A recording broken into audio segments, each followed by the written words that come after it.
The San Francisco Bay, a place of bustling ferries, towering cargo ships, and restless waterways.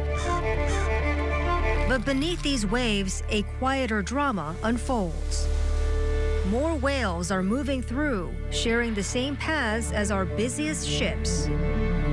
They're in a higher risk area. They're in higher risk of entanglement. They're in a higher risk of ship strikes. 2025, the worst year in decades. I don't ever remember this many whales in the bay, and I certainly don't remember this many fatalities. It was unprecedented. Scientists working to understand why. Good shot, Larry.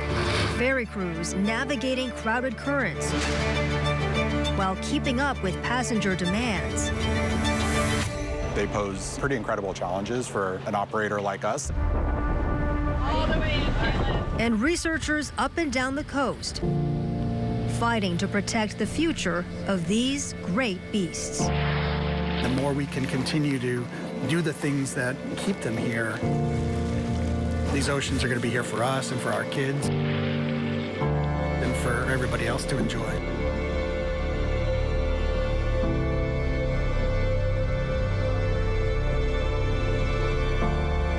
Can humans find a sustainable way to share these waters with the giants of the sea?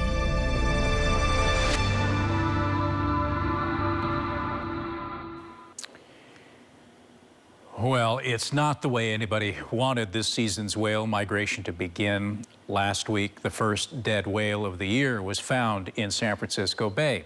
It's the latest instance of a troubling trend as the gray whale population dwindles. For part one of our four-part series, Ground Force Stephanie Lynn looks into what could be happening to these vanishing giants. It was exhausting this year. We begin on land. Sometimes we had 2 whales at the same time that were reported in the same week. Mo Flannery leads marine mammal stranding response at the California Academy of Sciences in San Francisco. There often is no sign externally of what may have happened. When a whale washes ashore, she and her team get to work. We have to actually go in with knives and gaff hooks and work our way into the whale. Searching for a cause of death. We're looking for signs of hemorrhaging and broken bones. In 2025, at least 21 gray whales died in Bay Area waters. 9 of them, the Academy says, from likely ship strikes. What we've seen a lot is trauma mostly to their head and neck region. Gray whale sightings also surged in the Bay Area, more than 30 compared to just 6 in 2024. How unusual is it for you to be seeing this volume of whales, of gray whales feeding in the Bay Area? The numbers in 2025 were unprecedented. That was the highest number of live gray whale sightings within the bay ever.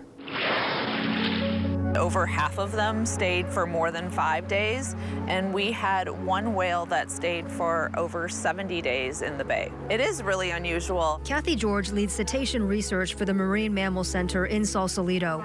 Her team works with Cal Academy to respond to whale strandings. The bay is a very urban bay. We have lots of vessel traffic here. It's very busy. We don't have a known feeding ground in here for gray whales. Gray whales make one of the longest migrations of any mammal on Earth, up to 12,000 miles round trip each year. In December, they head south from their frigid Arctic feeding grounds to the warm lagoons of Baja California, where they give birth. In February, they make the long journey north with their young along the coastline. And there are more of them hanging out in the Bay Area on their way north. In 2023, a gray whale spent 75 days in the bay before its death. Researchers believe it died from 2 separate ship strikes and starvation. Gray whales right now are really struggling.